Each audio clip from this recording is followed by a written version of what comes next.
आपका स्वागत है। फ्रेंड्स, ड्यूरिंग इस लॉकडाउन में हमारा बहुत हम भाग्यशाली रहे हैं कि सुरेखा मैम ने हमें एक थ्रू जूम मीटिंग में ऐसे लोगों से हमें मिलने का, रूबरू करने का, उनसे बात करने का मौका मिला है जो अपने जीवन में वो सफलता पा चुके हैं। सिर्फ अपने जीवन में नहीं फ्रेंड्स, उन्होंने बहुत सारे लोगों के जीवन में सकारात्मक बदलाव लेकर आ चुके हैं, उनके जीवन के सपनों को पूरा किया है, उन्होंने सक्षम किया है। उनमें एक तरह का हौसला है, जुनून है, जज्बा है कुछ कर जाने का। वे हमें हर बार प्रेरणा देते हैं कि हम भी अपने जीवन में हम सफलता पा सकते हैं, हम अपने जीवन को सकारात्मक तरीके से बदलाव ला सकते हैं, अपने सपनों को पूरा कर सकते हैं। और सबसे बड़ा हमें वो निरंतर इस दिशा में निरंतर इस सपोर्ट देते हैं। और सबसे बड़ा हमारा सौभाग्य है कि हमारे बीच में एक ऐसी पर्सनालिटी, एक ऐसी शख्सियत मौजूद है जो खुद तो 80 लाख रुपए महीना कमा रही है, लेकिन उनका निरंतर यही प्रयास रहा है कि वो हमें सपोर्ट करती हैं, ट्रेन करती हैं कि हम भी सक्सेस पा चुके हैं, हम भी अपने सपनों को पूरा कर सकें। और मैं बड़े गर्व के साथ उन पर्सनालिटी को मैं उनको इनवाइट करना चाहती हूँ जो हम सबकी गुरु माँ है, हम सबकी प्रेरणा स्रोत है, हम सबकी इंस्पिरेशन है। मैं इनवाइट करती हूँ डॉक्टर सुरेखा भार्गव मैम। नमस्कार, नमस्कार दोस्तों। सिमी, आपके सारे वार्म काइंड वर्ड्स के लिए बहुत बहुत शुक्रिया। दोस्तों, मैं एक सिंपल हाउसवाइफ थी जब मुझे इस बिजनेस के बारे में पता चला। मुझे पता चला कि इस बिजनेस में बहुत सारा पैसा कमा सकते हो, बहुत सारी सफलता पा सकते हो, बहुत सारे लोगों की मदद कर सकते हो, और सबसे बड़ी बात, इस बिजनेस में बहुत अच्छे अच्छे दोस्त पा सकते हो, बहुत सारे अच्छे इंसानों से आपको मिलने का मौका मिल सकता है। दोस्तों, मैंने इस बिजनेस को सीरियसली करना शुरू किया। पहले अपने लिए सोचा, क्योंकि पहले पेट खुद का भरा हुआ होना चाहिए, तब दूसरों की मदद करना समझ में नहीं आता है। जब मैं अपने बारे में सोचती थी तो छोटे छोटे चेक आने शुरू हुए, पर जैसे ही मैंने दूसरों के बारे में सोचना शुरू किया तो चेक बढ़ते चले गए, सफलता आती चली गई, और इस रास्ते में बहुत सारे अच्छे अच्छे लोगों से हमें मिलने का मौका मिला। उन्हीं में से एक ग्रेट सोल आलोक शाह जी से मेरी कुछ सालों पहले मुलाकात हुई। वो हल्द्वानी में रहते थे, पार्ट टाइम में उन्होंने इस बिजनेस को शुरू किया था। उनकी और उनकी वाइफ कांता जी से हमारी दोस्ती हुई, हमारे अच्छे संबंध बने, हमने एक दूसरे की केयर करनी शुरू करी और साथ में मिलकर के ये बिजनेस करना शुरू किया। वो डेडिकेटेडली पार्ट टाइम में इस बिजनेस को कर रहे थे, नेटवर्क बना रहे थे, अपने नेटवर्क की केयर कर रहे थे। दोस्तों, आज से कुछ समय पहले उनको कैंसर डायग्नोस हुआ, कैंसर का इलाज चला, कैंसर ठीक हो गया। अभी कुछ महीने पहले कैंसर वापस रिलैप्स हुआ और हमने आज सुबह आलोक जी को खो दिया। दोस्तों, आलोक जी अब हमारे साथ इस दुनिया में नहीं है, भगवान उनकी आत्मा को शांति दे। पर जो वो कर गए हैं, जो वो अपना नेटवर्क बना गए हैं, वो नेटवर्क उनकी पत्नी को, उनके बच्चों को, उनकी माँ के लिए जो ताकत बन रहा है, उसकी कोई मिसाल नहीं है। वो जाते जाते भी सबसे एक ही बात कह करके गए हैं, दिल लगा करके इस बिजनेस को करना, दिल लगा करके इस बिजनेस को करना। हम उनको याद करते हुए, उनको श्रद्धांजलि देते हुए आज का ये सेशन आगे बढ़ा रहे हैं, इसी विश्वास के साथ कि आप सब जने इस बिजनेस की ताकत को समझेंगे। ये एक बिजनेस ऐसा है जिसमें आप काम करना बंद भी कर देते हो, इनकम बंद नहीं होती है। ये एक पैसिव इनकम, परमानेंट इनकम का बिजनेस है, और ये ही कारण है कि ये बिजनेस सबको पसंद आने लगा है। और दोस्तों, आज आपको सिखाने के लिए, बिजनेस सीखने और सिखाने का बिजनेस है, आज आपको सिखाने के लिए हम पेश करने जा रहे हैं हमारे global black diamond director, smack achiever, 1 CR आजादी क्लब मेंबर, 10 लाख रुपए महीने से ज्यादा, एक साल का 1 करोड़ रुपए से ज्यादा कमाने वाले हमारे पटना के ग्रेट लीडर। बहुत अच्छा यूट्यूब चैनल है इनका, छोटी छोटी सी वीडियोस डालते हैं, बहुत इनसे सीखने को मिलता है। आइए अनूप गुप्ता जी से सुनते हैं, सीखते हैं कि कैसे इस परमानेंट इनकम को आप सब भी पा सकते हैं। अनूप गुप्ता जी। नमस्कार Anoop ji and Amrita ji. Thank you ma'am, thank you so much ma'am. आप दोनों को देखना ही अपने आप में बहुत बहुत एक प्लेजेंट सी फीलिंग देता है, और इतने ही मुस्कुराते हुए चेहरे लिए हुए जब आप कुछ भी करना सिखाते हो तो वो बातें सीधे दिल में उतरती चली जाती हैं। आप दोनों का बहुत बहुत शुक्रिया आज के सक्सेस सेमिनार में आने के लिए। Thank you so much ma'am, ये प्लेटफॉर्म देने के लिए। सबसे पहले दोस्तों, मैं भगवान का शुक्रगुजार हूँ, क्योंकि उनके वजह से सब कुछ हो रहा है। उसके बाद हम दोनों अपने पेरेंट्स के शुक्रगुजार हैं, क्योंकि अगर उन्होंने हमें जन्म न दिया होता तो आज यहाँ हम ना होते। और तीसरे शुक्रगुजार हैं हम सारे अपने अपलाइंस का, जिन्होंने हमें इस बिजनेस में लाया। राजेश गुप्ता एंड मनीषा कंचन, जिन्होंने मुझे इस बिजनेस में स्पॉन्सर किया, हालांकि वो मेरे छोटे भाई की तरह हैं। उनके ऊपर रवीश रस्तोगी एंड रोशी रस्तोगी मैम, उनके ऊपर हमारी गुरु माता, हम सब की गुरु माता सुरेखा मैम और समीर मोदी सर, इन सबके हम शुक्रगुजार हैं। दोस्तों, we are feeling very blessed कि आज हमें ये प्लेटफॉर्म मिला, हमारी गुरु माता ने हमें ये मौका दिया आप लोगों से बातचीत करने का।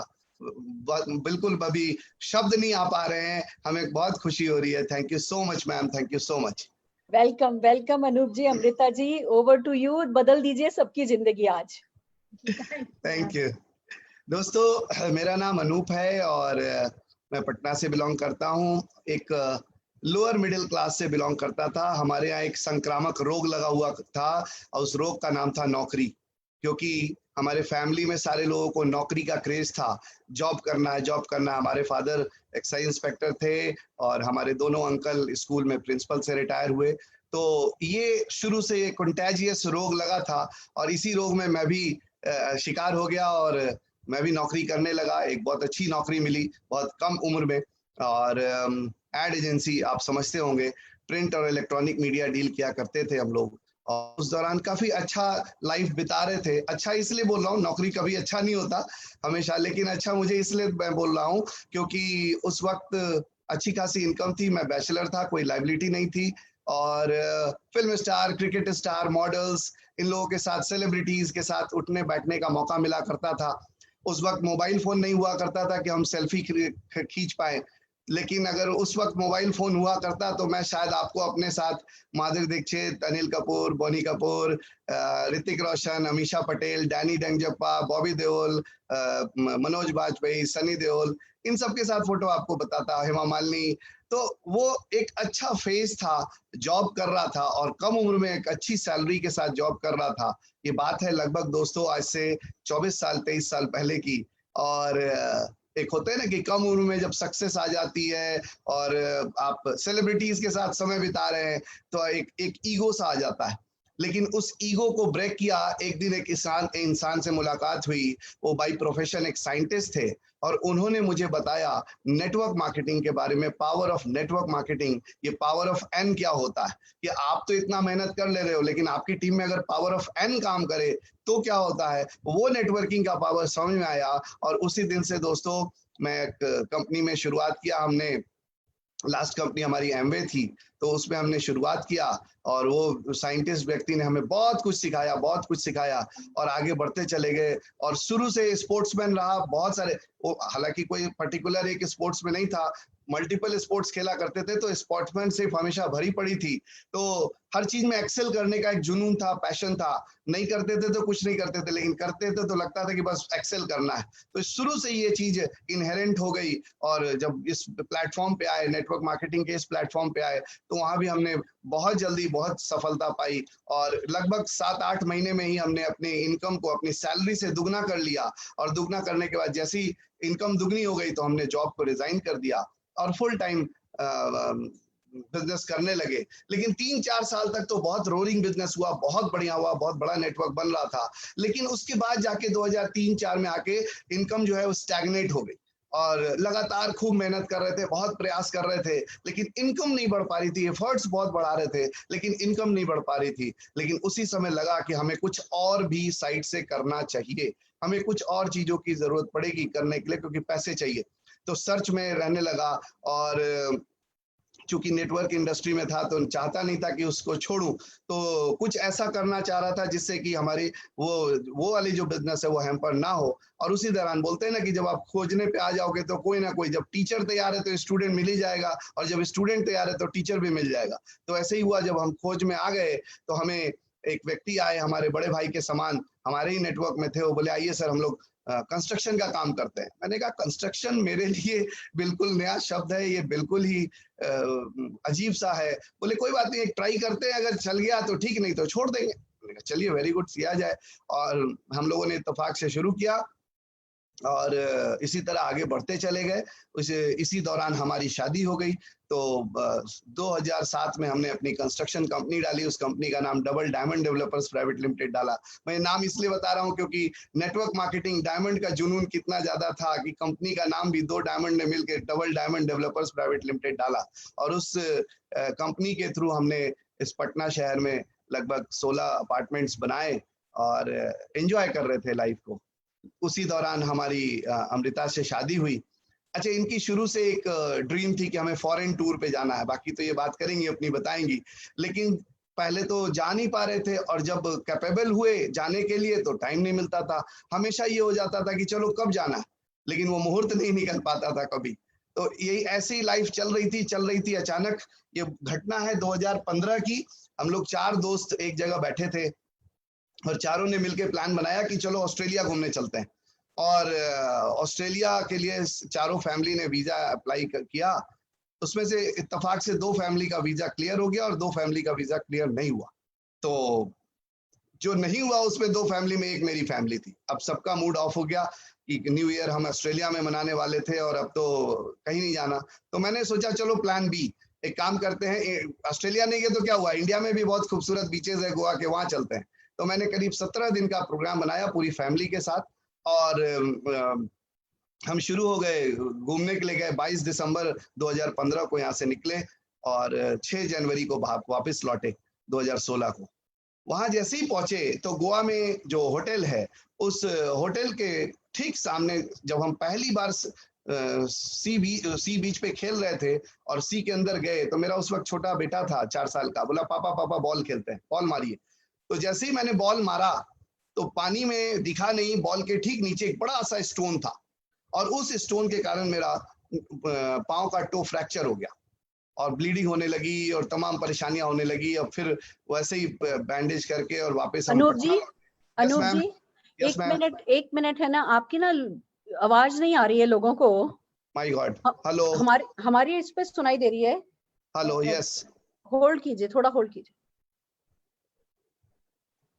हाँ जरा बोलिएगा, फिर से बोलिए। यस मैम, यस मैम, आ रही है, अब आने लगी। अच्छा, आ रही है। तो नेटवर्क इशू है। अब आप शुरू कीजिए, कोई बात नहीं। ओके, लोग अभी तक आपको सुनने, वॉल्यूम बहुत कम है। वॉल्यूम कम है? हाँ 100, मेरा फुल है। आपकी गलती नहीं है, हमें हमारे, चलिए आप कीजिए, आप कंटिन्यू कीजिए। राइट। तो इस आप तरीके से थोड़ा स्टार्ट कर सकते हैं, लोगों ने अभी तक कुछ भी नहीं सुना है। ओह माय गॉड, फिर से करूं? मतलब एक नटशेल में कर दीजिए। चलिए मैं बताता हूं दोस्तों। मैं जॉब बैकग्राउंड फैमिली से था और जॉब कर रहा था, लाइफ अच्छी चल रही थी। उसी दौरान नेटवर्क मार्केटिंग का कीड़ा काटा और एक बताने वाले एक साइंटिस्ट थे, उन्होंने इसके बारे में बताया और जब वो जुनून सर पे चढ़ गया तो नेटवर्किंग इंडस्ट्री में आ गए। ये बात है 2000 की, सन 2000, आज से लगभग 21 साल पहले। जनवरी 2000 में मैं आया था, एमवे से स्टार्ट किया था और अच्छा करने लगा। और 8 महीने में हमने अपनी जॉब को रिजाइन कर दिया और फुल टाइम एमवे करने लगे और 3 साल लगभग बहुत बढ़िया चला। उसके बाद थोड़ा सा इनकम जो है स्टैग्नेट हो गई, इनकम बढ़ नहीं पा रही थी, तो हम प्रयास करने लगे कुछ और किया जाए। उसी सर्च के दौरान हमने अपनी कंस्ट्रक्शन की कंपनी डाली। हमारे ही एक बड़े भाई के समान एक मित्र थे, उनके साथ मिल करके हमने अपनी कंस्ट्रक्शन की कंपनी डाली और इसी दौरान हमारी शादी हो गई अमृता से।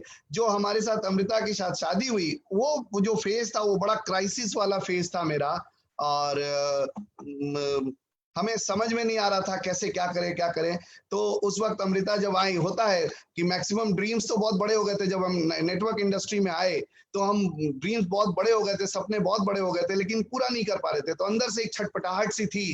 तो इसी कारण से सर्चिंग मोड में आए और एक कंपनी अपनी डाली कंस्ट्रक्शन की। और उस कंस्ट्रक्शन से जब बिल्डर यहाँ पे काम करने लगे, पटना में लगभग 16 अपार्टमेंट हमने बनाए और उसी दौरान हम लोगों का एक प्लान बना। 4 दोस्त मिलके हम लोग ऑस्ट्रेलिया जाने वाले थे, लेकिन ऑस्ट्रेलिया का 2 दोस्तों का वीजा क्लियर हो गया, 2 दोस्त नहीं जा पाए। अनफॉर्चुनेटली उस नहीं जाने वाले में एक फैमिली मेरी भी थी।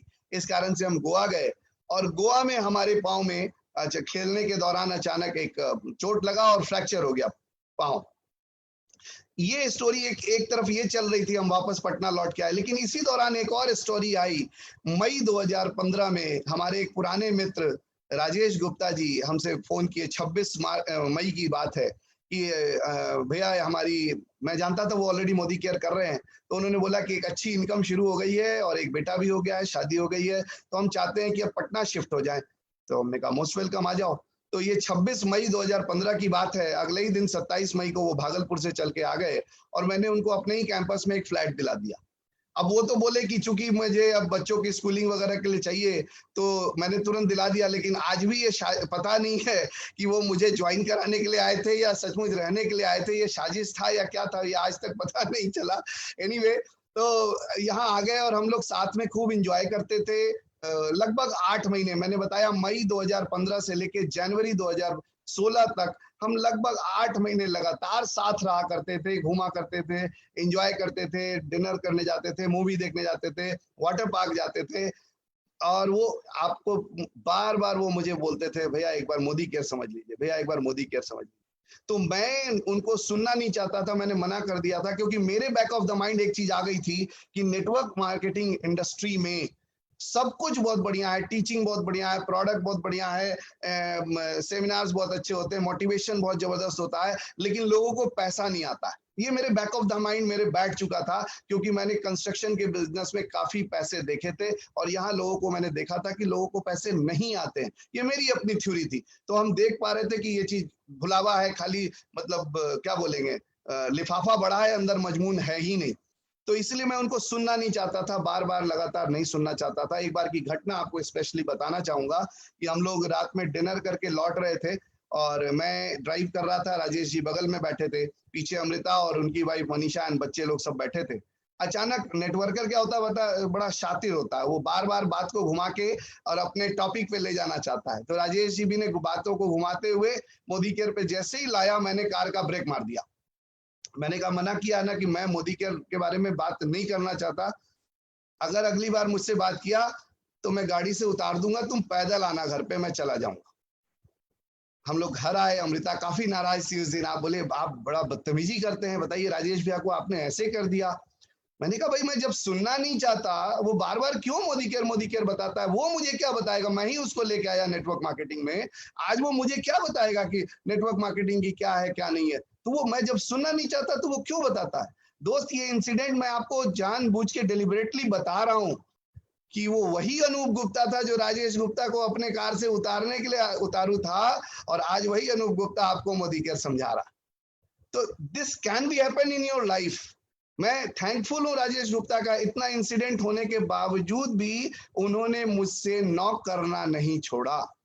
हुआ क्या कि जब मैं गोवा से लौटा अपनी टांग तुड़वा के, मैं छत पे लेटा था धूप में, अचानक राजेश जी आए, बैठ के बातचीत हो रही थी और उस दिन फिर से उनको मौका मिल गया, बोले भैया आज आप एक बार सुन लीजिए।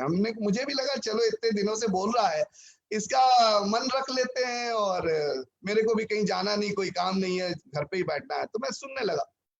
वो दौड़ के भाग के गया, बैग लेके आया और सारा चीज उसने प्लान दिखाना शुरू किया, ब्ला ब्ला ब्ला ब्ला। यकीन मानिए दोस्तों, राजेश जी ने उस दिन जो कुछ भी बताया 99% मैंने नहीं सुना, क्योंकि वो नीचे कागज पेन पे बता रहे थे, मैं सोच कहीं और रहा था, गिट्टी वाले को पैसा देना है, छड़ वाले को इतना देना है, ये करना, उससे ये लाना है। मैं दिमाग ही नहीं लगा रहा था, मैं तो जस्ट उसको ऑब्लाइज करने के लिए मैंने हाँ बोल दिया था कि चलो खुश हो जाएगा, इतने दिनों से बोल रहा। लेकिन जैसे ही प्लान खत्म करने के बाद उन्होंने डेमोन्स्ट्रेशन करना शुरू किया प्रोडक्ट का, और जैसे ही नीला पानी सफेद हुआ, अनूप गुप्ता का इंटरेस्ट आ गया। उन्होंने कहा हुआ क्या, ये क्या चीज हुई, जरा राजेश फिर से बताओ ये क्या चीज है। और दोस्त वो तारीख था 8 जनवरी 2016। आप लोगों ने शायद 15 मिनट, आधे घंटे, 1 घंटे का प्लान देखा होगा और ज्वाइन कर लिया होगा। दोस्त मेरा प्लान 4 दिन चला, 8 तारीख से शुरू हुआ और 12 तारीख तक कंटिन्यूअसली ये क्वेश्चन वो क्वेश्चन, ये बताओ, ऐसे बताओ, ट्रैवल फंड बताओ, फॉरेन टूर का बताओ, कार फंड बताओ, वो हर चीज प्रोडक्ट्स के बारे में बताओ। 8 जनवरी 2016 से करते करते 12 जनवरी 2016 को मैंने कहा कि राजेश मैं खेलेगा, मैं ये बिजनेस करेगा। मैंने शुरुआत के लिए हामी भर दी, लेकिन शुरू नहीं किया दोस्तों। देखो दोस्तों, डिसीजन लेना बहुत इंपॉर्टेंट है। लोग, होता क्या है हमारे साथ, आ तो जाते हैं बिजनेस में, लेकिन वो डिसीजन नहीं लेते हैं। दिक्कत यही है, इतना कुछ होने के बावजूद भी वो पूछते हैं सर 10,000 का चेक आ जाएगा ना, सर 5,000 रुपया कमा लेंगे ना, सर 50,000 रुपया आएगा ना। वो इसलिए पूछते हैं क्योंकि वो डिसीजन लेके नहीं आते हैं। मैंने 5 दिन, वो बोलते हैं ना देर आए लेकिन दुरुस्त आए, मैंने 5 दिन जरूर लगाया दोस्तों, लेकिन जब मैं आया था तो पूरे डिसीजन के साथ आया। और 12 जनवरी को मैंने राजेश जी को बोला कि राजेश मैं ये बिजनेस करूंगा, और 20 जनवरी से मैंने ये बिजनेस की शुरुआत करी। आपके दिमाग में फिर एक बात आई होगी कि जब हाँ बोल दिया, प्लान देखा 8 तारीख को, 12 तारीख को जब डिसीजन ले लिया, तो 20 से शुरू क्यों किया? दोस्त मैं तैयारी कर रहा था, तैयारी जीत की। जब हम 1 सप्ताह के लिए कहीं घूमने जाते हैं, 2 दिन के लिए कहीं घूमने जाते हैं, तो हम अपनी पैकिंग करते हैं, तैयारी करते हैं। तो यहाँ तो मैं अपनी जिंदगी की एक बहुत लंबी पारी खेलने जा रहा था, तो हमें तैयारी करनी पड़ेगी। बहुत सारे लोग हैं जो बिना तैयारी किए बस कूद जाते हैं। मैंने उन 8 दिनों में मोदी केयर के बारे में जो कुछ भी जानकारी हमें मिल सकती थी, मैंने लेने की कोशिश की, चाहे वो प्रोडक्ट की हो, चाहे वो कंपनी की हो, चाहे वो प्लान की हो, चाहे वो फीचर्स की हो, और सारे प्रोडक्ट्स को टेस्ट किया, एक एक प्रोडक्ट चेक किया क्या क्या चीज है, नहीं जरूरत थी फिर भी उनको ला करके अपने घर में यूज करना शुरू किया, ताकि हम लोगों को उसके बारे में बता पाए। और 20 जनवरी 2016 से हमारे बिजनेस की शुरुआत हुई। शुरुआत होने के पहले एक घटना हुई। राजेश जी ने एक दिन, मुझे याद है ड्राइंग रूम में हम बैठे थे, अमृता मटर छील रही थी और मैं कुछ पेपर वर्क कर रहा था, और राजेश जी इनसे बात कर रहे थे। तो राजेश जी ने इनको बोला भाभी भैया बहुत बढ़िया कर लेंगे मोदी केयर में, और बहुत जल्दी 1 लाख की इनकम पे पहुंच जाएंगे। इसने अमृता ने बोला छोड़िए ना, जो आता है ऐसे ही बोलता है, आप भी शुरू हो गए। मेरा कान खड़ा हो गया, क्योंकि इतने साल एमवे करने के बाद जो मेरा हाईएस्ट चेक था वहां से, वो 78,000 रुपीज का था। और कुछ फॉरेन ट्रिप्स हमने लिए थे, इनको नहीं ले जा पाया था, अपनी मदर को ले गया था, खुद भी गया था, तो इनके साथ एक मलाल था फॉरेन ट्रिप नहीं जाने का। तो मेरा कान खड़ा हो गया। हमने कहा राजेश क्या बोला, 1 लाख की इनकम पे यहाँ कब पहुंचेंगे? उसने बोला भैया 3 महीने में पहुंच जाएंगे। मैंने कहा तुम 90 दिन बोल रहे हो, चलो मैं 100 दिन देता हूं, अगर 100 दिन में मैं 1 लाख की इनकम पे नहीं पहुंचा तो मैं ये बिजनेस कंटिन्यू नहीं करूंगा। बोला ठीक है डन।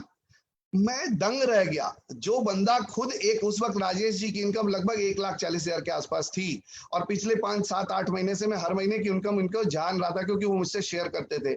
1,08,000, 1,12,000, 1,18,000, 1,22,000, 1,26,000, ऐसे ही उनकी इनकम उस समय आ रही थी। तो जिस वक्त मैंने ज्वाइन किया उस वक्त उनकी 1,40,000 की इनकम थी। तो सामने वाला बंदा जिसको खुद 1 लाख की इनकम आने में 2.5 पौने 3 साल लगे, वो मुझे इतना कॉन्फिडेंटली बोल रहा है कि आप 3 महीने में 1 लाख की इनकम पे पहुंच जाएंगे। मैं इंप्रेस हो गया दोस्तों। इसलिए क्योंकि लोग जब आप किसी के पास जाते हो तो वो समीर मोदी को नहीं जानते, वो मोदी केयर को नहीं जानते, वो प्रोडक्ट नहीं जानते, वो आपका कॉन्फिडेंस देखते हैं। जब आप किसी भी प्रोस्पेक्ट से बात करते हो तो वो आपका कॉन्फिडेंस देखते हैं कि आप कैसे हो। और वही चीज हुआ, मैंने राजेश जी का वो कॉन्फिडेंस मुझे क्लिक कर गया कि इस बंदे में जब इतना कॉन्फिडेंस है तो मैं कर सकता हूं। और वहीं से कहानी शुरू हुई। मैंने 3 कंडीशन लगाया। सबसे पहला कंडीशन लगाया 100 दिन का, कि 100 दिन अगर पूरा नहीं हुआ तो मैं नहीं करूंगा। बोला ठीक डन। दूसरा मैंने बोला मेरा एक बिजनेस है, मैं पटना छोड़ के कहीं नहीं जाऊंगा।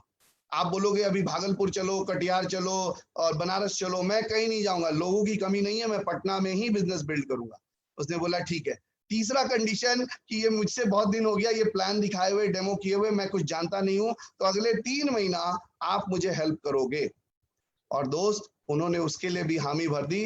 बोला जो मेरा नॉर्मल ट्रिप्स होता है, टूर होता है टीम के लिए, उसको छोड़ के बाकी जितने भी दिन मैं यहाँ पटना में रहूंगा मैं आपको हेल्प करूंगा। मैं शुक्रगुजार हूं क्योंकि राजेश गुप्ता सर उस समय रॉयल ब्लैक डायमंड थे, और आरबीडी होकर के उन्होंने ये तीनों कंडीशन मेरे मान लिए और मेरे साथ इतनी जबरदस्त मेहनत करी। मैं आपसे बातचीत करूंगा और किस तरीके से वो सारा संयोग बना, लेकिन वहीं से हमारे इस मोदी केयर के करियर की शुरुआत हुई। और मैं चाहूंगा कि इस पूरे प्रकरण में, बल्कि पूरी मेरी लाइफ में जो हमारी प्रेरणा है, जो हमारे साथ एनी टाइम खड़ी रही, सब चीज उस एक मजबूत पिलर की तरह, और हमें एक बैक फोर्स दिया हमेशा, तो मैं उनसे आपसे रिवॉल्व कराना चाहता हूँ। My beautiful wife Amrita Gupta. Over to Amrita please. Good morning to all of you. बहुत अच्छा लग रहा है मैम, आज आपकी टीम में मैं आई, और मुझे भी बहुत अच्छा लग रहा है, मुझे भी बहुत अच्छा लग रहा है। काफी गर्व महसूस कर रही हूँ मैं, और बहुत अच्छा लग रहा है। और मैं बताना चाहूंगी कि जब मैं बिहार के एक छोटे से शहर छपरा से बिलोंग करती थी, और जब मैं पढ़ाई करती थी, मैं छोटी थी, तो मेरे सपने बहुत बड़े बड़े हुआ करते थे। तो मैं जब सपने देखती थी तो हमेशा सपने जब आप देखते हैं तो आप ये नहीं सोचते कि सपने पूरे कैसे होंगे। सपने जब आप देखते हैं तो सिर्फ आप देखते हैं सपने, और भगवान कहीं ना कहीं उन सपनों को पूरा करने का जरिया दे देता है। तो मैं भी एक छोटे से शहर से थी, लेकिन सपने बहुत बड़े बड़े देखा करती थी, और मैंने अपनी पढ़ाई लिखाई सब कंप्लीट की, ग्रेजुएशन किया। और फिर जब मेरी शादी की बात शुरू हुई तो उस वक्त मेरे घर में कई ऑप्शन आए कि डॉक्टर थे, इंजीनियर्स थे, एमबीए थे, उनमें एक ऑप्शन गुप्ता जी का भी था। तो ये उस वक्त एमवे में प्लैटिनम थे, तो एक अच्छे पोस्ट पे थे। तो घर में ये चर्चाएं होने लगी कि डॉक्टर से को हाँ बोले या इनको हाँ बोले, क्योंकि समझ में नहीं आ रहा था। तो चूंकि मेरे पापा भी नेटवर्क मार्केटिंग में थे, तो उन्हें पता था कि नेटवर्क मार्केटिंग में क्या लाइफ होती है। उन्हें पता था कि ये फॉरेन ट्रिप ले चुके हैं, अच्छे पोस्ट पे हैं, काफी घूमते रहते हैं और लाइफ को एंजॉय करते हैं। तो उन्होंने बताया कि तुम देखो, बाकियों के साथ लाइफ को एंजॉय शायद नहीं कर पाओगी, लेकिन ये ज्यादा अच्छा ऑप्शन रहेगा। तो मेरी इनसे शादी हो गई। मैं ढेर सारे सपनों को लेकर इनके साथ आई, लेकिन इत्तेफाक है कि जैसे ही मैं इनकी जिंदगी में आई, सपने तो छूट बहुत दूर, एक नॉर्मल जिंदगी भी शायद काफी अच्छी नहीं चल रही थी, और हम दोनों ही उससे सेटिस्फाई नहीं थे। हमारी शादी के 1 साल के बाद बेटी हुई, और हम दोनों अपने अपने लाइफ में बिजी हो गए। ये बिजनेस में एमबे करते थे, बिजी हो गए, मैं अपने घर गृहस्थी में बिजी हो गई, और हमें ऐसा लग रहा था कि हमें दूर दूर तक कहीं भी अपने सपने पूरे होते हुए नहीं दिख रहे थे। इनकम भी काफी कम थी, जिससे हमारी लाइफ स्टाइल बहुत ही नॉर्मल चल रही थी, हम कुछ बड़ा नहीं कर पा रहे थे। तो मैंने ये कभी कभी सोचा कि अरे मैं कुछ क्या सोच कर आई और मेरे साथ क्या हो रहा है। लेकिन मैंने अपने आप को, अपना पोस्चर और अपने कॉन्फिडेंस को कभी भी डाउन नहीं होने दिया, क्योंकि हम जिस परिस्थिति में भी थे, उस परिस्थिति में भी हम बहुत बड़े बड़े ड्रीम्स लिखा करते थे। और हमारे पास आज भी वो डायरी है जिसमें हमने अपने 150 से 200 ड्रीम्स लिखे थे। और उस वक्त मैं शायद उस स्थिति में नहीं थी कि मैं वो सपने लिखूं, लेकिन उस वक्त मैंने उस डायरी में जो कुछ भी लिखा था वो बियॉन्ड इमेजिनेशन था, और वो डायरी आज भी मेरे पास है। तो मैं ये हमेशा सोचती हूँ कि जब आप सपने देखें तो वो कभी भी अपनी स्थिति के हिसाब से मत देखें, क्योंकि सपने वो होते हैं जो आसानी से पूरे ना हो। मैं जिस कंडीशन में आई थी, मैं नई थी, हमारी अरेंज मैरिज थी, मैं इन्हें जानती भी, मतलब 1 साल के बाद हमारी शादी हो गई, एंगेजमेंट के 1 साल के बाद शादी हो गई। तो मैं जानती भी नहीं थी कि ये इंसान क्या कर सकता है या नहीं कर सकता है, लेकिन मुझे विश्वास था कि हम दोनों मिलकर बहुत कुछ कर सकते हैं। तो जब हमने अपने ड्रीम लिस्ट बनाई थी तो उस वक्त मैंने बहुत बड़ी बड़ी चीजें उसमें लिखी थी। उसी वक्त मैंने BMW लिखा था, डायमंड का नेकलेस लिखा था, हॉस्पिटल्स लिखे थे, अनाथ आश्रम लिखा था, मंदिर लिखा था। लेकिन उस वक्त हमारी जो स्थिति थी वो मैं आपको बता नहीं सकती। बहुत ही नॉर्मल जिंदगी, एक बिल्कुल सामान्य सी जिंदगी थी, लेकिन सपने बड़े बड़े थे। और मैं ये थोड़ा सा बताना चाहूंगी कि आज हमने उन सपनों में, उन 150 सपनों में 120 अपने ड्रीम्स पूरे कर लिए हैं। तो हमने उस सपने को जब लिखा तो हमें खुद भी नहीं विश्वास था। हमारी जिंदगी ऐसे ही चल रही थी। हमने सोचा कि इसके अलावा भी कुछ करते हैं, जैसा कि इन्होंने बताया। फिर इन्होंने कंस्ट्रक्शन का बिजनेस शुरू किया, बिजनेस में काफी बिजी हो गए, मैं अपनी फैमिली में बिजी हो गई, लेकिन हमारे सपने जो थे वो वैसे ही जस के तस थे। तो जब मैं पहले जिस कंपनी में थी वहां में ये था कि हमारा डेडिकेशन बहुत हाई था। हमने जब भी जिस काम को हाथ में लिया या जिस चीज को लिया उसके प्रति हम हमेशा ही लॉयल रहे। हमने उस कंपनी में बहुत मेहनत की, बहुत कुछ सीखा, हमने बहुत अच्छी टीचिंग्स ली और बहुत लोगों की जिंदगी बदलने के बारे में भी सोचा। लेकिन कहीं ना कहीं ये चीजें हमारे सामने आ जाती थी कि लोग हमें देखते थे कि अगर आप सक्सेसफुल नहीं हो, आप फॉरेन ट्रिप नहीं ले पा रहे हो, 10 साल हो गए आपको ये बिजनेस करते हुए, आप फॉरेन पे नहीं जा रहे हो, आप हमें क्या ले जाओगे। उस वक्त जब ये लोग मजाक उड़ाते थे, उस वक्त लोगों के घर अगर मैं प्रोडक्ट बताने जाती थी तो उस वक्त लोग हमें कहते थे कि अरे मैंने बहुत सुना है, बहुत अजीब तरीके से ट्रीट करते थे। तो उस वक्त कभी कभी मैं झल्ला जाती थी कि मुझे नहीं करना ये बिजनेस, लोग तो यहाँ रिस्पॉन्स नहीं देते। लेकिन फिर भी मैं दूसरे दिन किसी को बताती थी बिजनेस के बारे में, सपनों के बारे में, और हम सफलता नहीं पाते थे। मैं उस वक्त जब हमारा लास्ट 12 ईयर पे हम ये डिसाइड होता था कि हम ट्रिप पे नहीं जा रहे हैं, और जब ये बोलते थे तो उस वक्त मैं आंख से आंसू तो नहीं आते थे, लेकिन मैं दिल से बहुत रोती थी, क्योंकि मुझे फॉरेन ट्रिप का बहुत शौक था और मैं बहुत दुखी हो जाया करती थी। फिर जब इन्होंने कंस्ट्रक्शन का बिजनेस शुरू किया तो ये हमेशा कहते थे कि चलो जब चलना है, कहाँ चलना है, चलो ले चलते हैं। लेकिन इत्तेफाक हो जाती थी कि टाइम नहीं था, पैसा तो था लेकिन टाइम नहीं थी। फिर हमारी जिंदगी में मिस्टर राजेश गुप्ता एंड मनीषा कंचन आए। मैं दिल से उन्हें थैंक्स कहना चाहती हूँ कि उन्होंने हमें ऐसी अपॉर्चुनिटी बताई। जब इस बिजनेस में हम आए, हमने प्रोडक्ट के डेमोज देखे।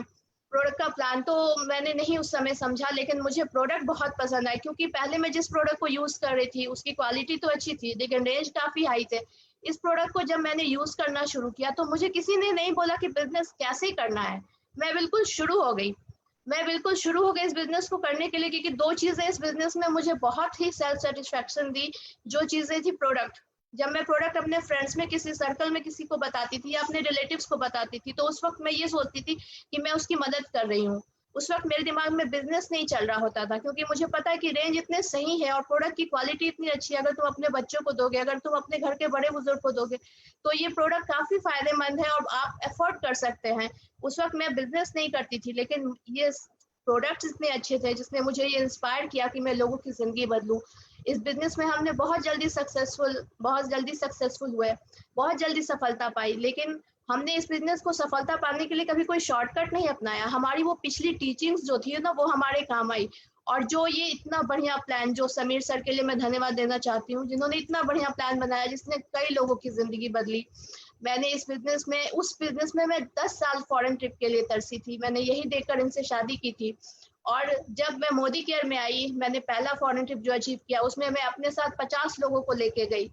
तो उस वक्त मैं बाकायदा उस हॉल में रो रही थी जब उन 50 अचीवर्स को स्टेज पे बुलाया गया था। बात यहाँ फॉरेन ट्रिप्स की नहीं, बात यहाँ सपनों की है। बात यहाँ है कि आपने जो सोचा, हर किसी का अलग ड्रीम हो सकता है, अलग प्रायोरिटी हो सकती है। मेरे सपने फॉरेन ट्रिप्स थे, मैंने पूरा किया। मेरे साथ कई लोगों ने पूरा किया। बहुत खुशी मिलती है, बहुत सुकून मिलता है जब लगता है कि आपके साथ इस बिजनेस में वो सारे लोग सक्सेसफुल हैं, आगे बढ़ रहे हैं। उन्हें जब सफल होते हुए देखती हूँ तो इतनी खुशी मिलती है। वो चीजें ज्यादा हमें फोर्स करती हैं आगे बढ़ने के लिए, क्योंकि इस दुनिया में हर इंसान अपने लिए कुछ ना कुछ कर रहा है, अपने लिए रोजी रोटी कर रहा है, अपने सपनों को पूरा करने में लगा पड़ा है। लेकिन एक ऐसा ऑप्शन है जहाँ इसने हमें मौका दिया कि हम दूसरों की जिंदगी भी बदले। मैंने हमेशा अपने सपनों का जो साथ है ना, वो कभी नहीं छोड़ा।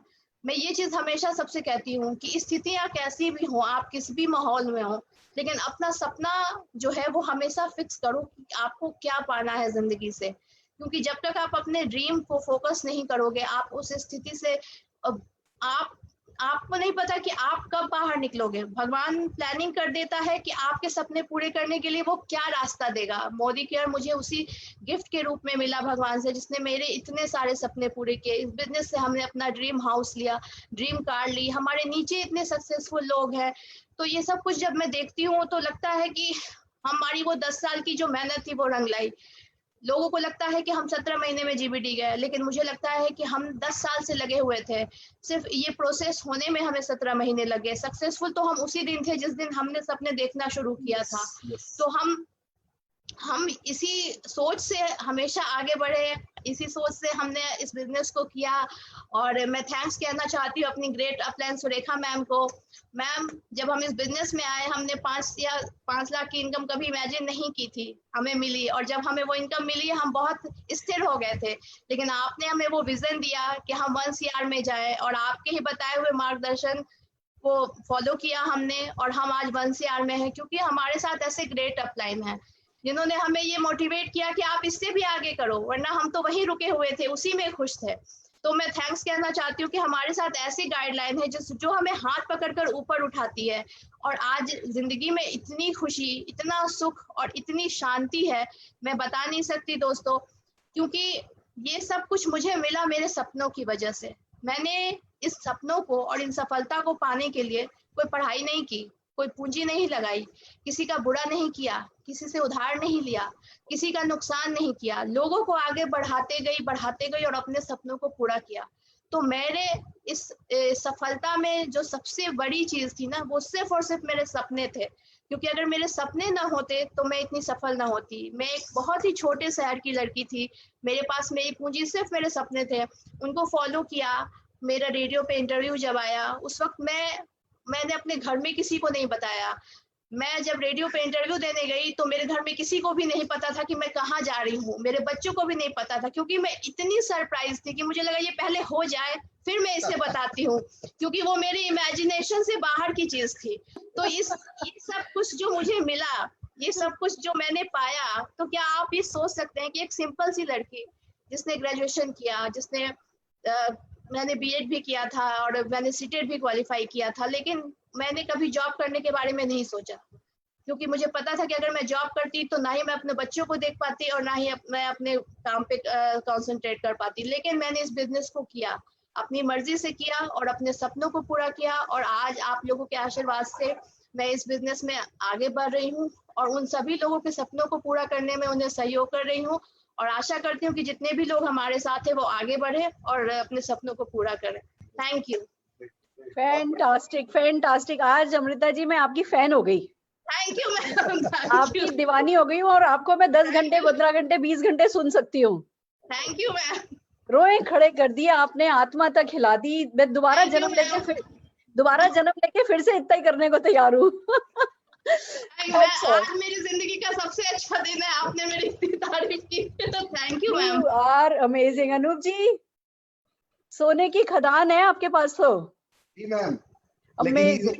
लेकिन इन्हीं से बहुत घबराता था पहले, क्योंकि जब हमारी शादी हुई थी, इनके ड्रीम्स बड़े सोफिस्टिकेटेड वाले हैं। आज भी इनसे एक डिजाइनर का नाम पूछिए, और बहुत सारी घटनाएं हुई हैं, हम शेयर कभी करेंगे फिर कभी और। तो मैं बड़ा डरा करता था जिस वक्त मेरी शादी हुई, और इनके एक से एक ऋतु कुमार का लहंगा लेना है और ये करना है वो करना है। मैं बहुत मेरे भी सपने थे, लेकिन रियलिटी भी मेरे को हिट करती थी। मैं आपको बताऊं, जब नई नई शादी हुई थी तो पटना में एक कॉम्प्लेक्स है, शॉपिंग कॉम्प्लेक्स, जिसको मौर्या लोग बोलते हैं। तो हम और अमृता दोनों शॉपिंग करने जाते थे और हाथ में हाथ डाल के घूमते थे। तो इनको बड़ा अच्छा फीलिंग होता था कि मेरे हस्बैंड इतना प्यार करते हैं कि मेरा हाथ पकड़ के मार्केट में घूम रहे हैं। लेकिन मेरी मनस्थिति कुछ और थी कि गलती से किसी शोरूम में घुस गई और कोई महंगी सी चीज पसंद कर ली तो मैं दिला नहीं पाऊंगा। इस शर्मिंदगी से बचने के लिए मैं हाथ पकड़ के घुमा करता था। That was the time. और आज है कि आज अपने मन से शॉपिंग करती हैं सब कुछ। Thank you Modi care, thank you Rajesh and Manisha and you all appliance, क्योंकि हमारी लाइफ में जो कुछ भी 180 डिग्री का जो परिवर्तन आया है वो हमारे उस मोदी केयर के परिवर्तन प्लान के कारण आया है। दोस्तों, सचमुच बहुत बड़ा चेंज आया है। मैं आपको बताऊंगा कि जब राजेश जी के साथ वो कमिटमेंट हो गया, मैंने भी उनको एक कमिटमेंट दिया। जब 3 कमिटमेंट पे राजेश जी ने ओके बोल दिया तो मैंने उनको एक कमिटमेंट दिया कि राजेश, इसको पाने के लिए मैं तुमको कहीं से भी मौका नहीं दूंगा कि कल को तुम अगर 1 लाख की इनकम मेरी नहीं पहुंच पाई तो तुम ये बोल सको कि भैया आपने ये काम नहीं किया, भैया आपने ये काम नहीं किया, भैया आपने यहाँ बहाना बना दिया इसलिए 1 लाख रुपया नहीं आया। मैं बिल्कुल कमिटेड था। मैंने अमृता से बोला कि अमृता, मुझे एक 100 दिन के लिए, 100 दिन का कमिटमेंट था। हमने कहा 100 दिन के लिए मुझे भूल जाओ। और सचमुच ये वही अमृता है जब बाहर रोड पे निकलती थी तो मेरा कपड़ा शर्ट पकड़े रहती थी, रोड पे चल रहे तो पकड़ी रहती थी। मैं कहता था भीड़ नहीं है, फिर भी इतनी डरी रहती थी। और आज इसने पूरी तरीके से पूरी फैमिली का काम संभाला। 100 डेज मैंने इनको बोल दिया कि आप भूल जाओ, बच्चे स्कूल गए नहीं गए, सब्जी आया नहीं आया, ट्यूटर आया नहीं आया, मैं कुछ नहीं जानता, I don't know anything, I am totally sold out to Modi care. क्यों? क्योंकि हमें वो करके दिखाना और मुझे बहुत सारे लोगों को जवाब देना था, क्योंकि बहुत सारी चीजें बैक ऑफ द माइंड चल रही थी। बोलते हैं ना कि अगर किसी से बदला लेना है तो success is the biggest revenge to take with anyone. तो वो चीजें बैक ऑफ द माइंड चल रही थी और कहीं ना कहीं वो मोदी केयर मिल गया, वो प्रोडक्ट्स दिख गए, मुझे अंदर से एक विश्वास आ गया। और राजेश जी के साथ दोस्तों, हम और राजेश जी, मैंने आपको बताया मैं 0% पे था और राजेश जी उस वक्त रॉयल ब्लैक डायमंड थे। हम दोनों लोग लगातार काम शुरू किए। मैंने लिस्ट बनाई लोगों की, 8 दिन मैंने बोला प्रिपरेशन किया, ज्यादा से ज्यादा लोगों की लिस्ट बनाई और 20 जनवरी 2016 से इस काम को शुरू किया। मैं लोगों को अप्रोच करता था, लिस्ट बनाता था और जाके उनको डेमो प्लान, राजेश जी, हम और राजेश दोनों साथ जाते थे लेकिन दिखाते राजेश जी थे। और यकीन मानिए दोस्त, उस 100 दिनों को मैं जिंदगी भर नहीं भूलूंगा, क्योंकि वो जो 100 दिन थे, आप लोग जॉब करते होंगे, आप लोग बिजनेस करते होंगे, आप कुछ भी करते होंगे, आप रोज जाते होंगे और सेम डे लौट के आते होंगे। हमने और राजेश जी ने सेम डे कभी भी घर अप्रोच नहीं किया वापस। हम जब भी आए 12 बजे के बाद आए, 12, 12:30, 1, 1:30, 2, 2:30, 4, 4:30 बजे सुबह आए। इतना बस जुनून था काम का। रात के 2 बजे राजेश जी हम दोनों का फोटो डाला करते थे और कैप्शन लिखे थे, 2 दीवाने शहर में रात में और दोपहर में ढूंढते हैं, प्रॉस्पेक्ट ढूंढते हैं। वो ग्रुप में मुझे आज भी याद है, लोग बोलते जुनून था, एक अंदर से एक पागलपन था, क्योंकि दिख गया था। और जब कुछ दिख जाए तो फिर ट्राई नहीं करना है दोस्तों। मेरा फंडा बहुत क्लियर है, there is no try, either do or die. जब इस कंडीशन पे जब आप आ जाते हो ना, तो चीजें आपकी निकलनी शुरू हो जाती है। और मैं आपको बताऊं, बड़ा एक से एक ऐसा नहीं, गलतियां मुझसे भी हुई। मैं आपको बताऊं, लोगों से जब मैं मिलवाता था, राजेश जी ये निशान जी हैं और ये राजेश जी हैं, और दोनों को मिलवा दिया, और राजेश जी पता चला उनको प्लान दिखा रहे हैं और मोबाइल पे मैं कैंडी क्रश खेल रहा हूँ बड़े आराम से बैठ के। मैं वो डेमो कर रहे हैं, मैं कैंडी क्रश खेल रहा हूँ। 10 दिन 15 दिन जब बीता, तब एक दिन अचानक सडनली एहसास हुआ मुझे कि ये बड़ा गलत कर रहा हूँ मैं। मेरा ऑफलाइन प्लान दिखा रहा है, मेरा ऑफलाइन डेमो दिखा रहा है, और मैं मोबाइल पे कैंडी क्रश खेल रहा हूँ। दोस्तों, जब तक आपको अपनी गलती का एहसास नहीं है, तब तक वो गलती है। लेकिन जिस दिन एहसास हो गया, उसके बाद वो क्राइम बन जाता है। वो दिन और आज का दिन है, फिर कैंडी क्रश वापस री इंस्टॉल नहीं हुआ मेरे मोबाइल में। और मैंने उसी दिन राजेश को बोला, राजेश एक काम कर, अब कल से डेमो मैं करूंगा, प्लान तू दिखाना। बोला ठीक है भैया। वो मुस्कुरा रहा, स्माइल दे रहा था, बोला ठीक है भैया। तो इस तरीके से हम सिर्फ उस वक्त काम करते थे, पागलों की तरह काम करते थे, जो मिला। और उन 100 दिनों में अगर आप हमसे पूछोगे कि मुझे और राजेश सर को क्या चीज की सबसे ज्यादा चाहत थी, तो 2 चीजें थी। एक थी नींद, क्योंकि हम सो नहीं पाते थे। रात के 4 बजे भी आते थे, सुबह के 4 बजे भी आते थे, तो 11 बजे फिर निकल जाते थे। ऐसा नहीं कि आज फिर छुट्टी मार दो, क्यों? क्योंकि सुबह 4 बजे आए हैं। नहीं, काम करना है, मतलब करना है। तो हम ये नहीं सोचते थे, एक और बात कभी नहीं सोचते थे कि 11:30 बज रहा है, इस वक्त किसको फोन करें, इस वक्त किसके घर जाएं, वो क्या सोचेगा। सर, इससे हमको कोई मतलब नहीं कि वो क्या सोचेगा। भूख मुझे लगी है, जब मैं घर आता हूँ और अमृता को बोलता हूँ, अमृता कुछ खिलाओ, भूख लग रही है, ये कहती है रोटी नहीं है। कोई बात नहीं, रेडीमेड कुछ दे दो। रेडीमेड कुछ नहीं है, कोई बात नहीं, जो है दे दो। सर, खीरा है, ककड़ी है, टमाटर है, मूली है, जो कुछ भी है दो, क्योंकि भूख लगी है। तो उसी प्रकार भूख लगी हुई थी दोस्तों, और चीज मिल गया था, प्लेटफॉर्म मिल गया था। हमें ये नहीं सोचना था कि सामने वाला क्या कर रहा है, हमें सिर्फ भूख ये लगी थी कि कैसे हम अपने सपनों को पार पा सकते हैं, और कैसे लोगों के जीवन में हम और बदलाव ला सकते हैं। और 1 लाख रुपए का इनकम हमें किसी न किसी तरीके से पकड़ना था। 13 दिन में मैं डायरेक्टर गया था। सारा क्रेडिट जाता है राजेश जी को। क्यों? क्योंकि मैं तो सिर्फ लोगों से मिलवाता था, डेमो प्लान तो वही दिखाते थे। तो 13 दिन में मैं डायरेक्टर हुआ। मैंने बताया 20 जनवरी 2016 से इस बिजनेस की शुरुआत करी। 2 फरवरी को मैं डायरेक्टर हो गया। फरवरी महीने में ही मैं ईडी हुआ, और विथ 2 LPB लेग। मार्च महीने में मैं SED हुआ। अप्रैल में मैं प्लैटिनम हुआ। मई में मैं प्रेसिडेंशियल हुआ। और इस तरीके से हर महीने हमने टाइटल पकड़ना शुरू किया। जब हमने शुरुआती 10 दिन जो काम किया, 11 दिन जो काम किया जनवरी में, तो मुझे छोटा सा एक चेक आया, 7800 रुपए का चेक आया, जो जनवरी का हमारा पारिश्रमिक था। लेकिन अगले महीने फरवरी में हमने बहुत काम करी। सिर्फ पटना में दोस्तों, मैं आपको बताऊं, जो मेरी वैगन आर कार थी, 8 बारी पेट्रोल टंकी फुल करवाई थी, सिर्फ पटना में। तो इतना पागलों की तरह भागा करते थे। तो मैंने बताया कि हमें नींद की बहुत जरूरत थी। तो जब एक घर से डेमो प्लान करके निकलते थे, तो मैं राजेश को बोलता था कि राजेश सो जा, क्योंकि अभी दूसरे घर में जहाँ जाएंगे वहां 40 मिनट लगेगा जाने में, तब तक एक नींद मार ले तू।